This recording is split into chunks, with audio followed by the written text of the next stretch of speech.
Alors, j'espère que vous allez bien. Alors, une question qui se répète. Mon visa, mon permis d'études est refusé. Qu'est-ce que je dois faire? Quels sont les recours possibles? Alors, dans cette vidéo, je vais parler brièvement et rapidement de 3 recours possibles. Le premier recours, c'est que vous allez rédiger une lettre de reconsidération. Vous allez prendre les motifs de refus. Vous allez prendre chaque motif, chaque raison et vous allez répondre à chaque motif avec des preuves. Ne répondez pas juste avec la lettre. Moi, je vais dire aussi que vous devez rédiger la lettre et pour chaque motif, vous incluez justement, vous allez inclure des documents, des preuves, des documents papier, des preuves. D'accord?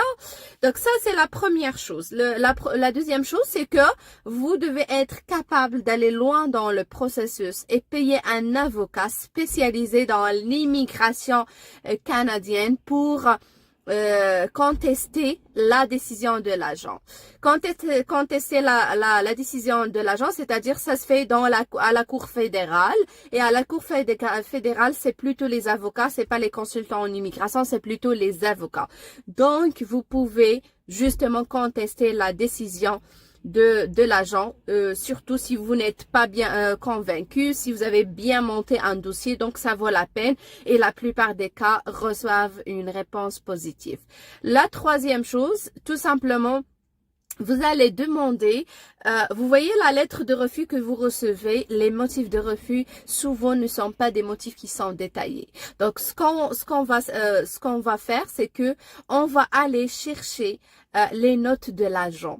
C'est une procédure qu'on fait justement. Vous payez, je pense 5$ et puis il y a un formulaire que vous allez remplir. D'habitude, vous recevez les notes de l'agent au bout de 30 jours comme moyenne. Ça peut dépasser parfois. Quand vous recevez les notes de l'agent, ça sera l'occasion. Vous allez lire uniquement les 10 dernières pages. Ok, les 10 dernières pages, c'est là où il y a le résumé. Vous allez bien lire, bien comprendre les notes de l'agent et vous allez prendre cela en considération si vous voulez refaire la demande. Et ça, le numéro 3.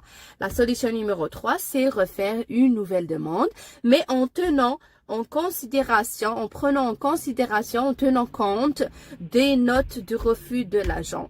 Comme ça, vous allez monter un nouveau dossier bien solide et vous allez pouvoir l'envoyer à IRCC de nouveau.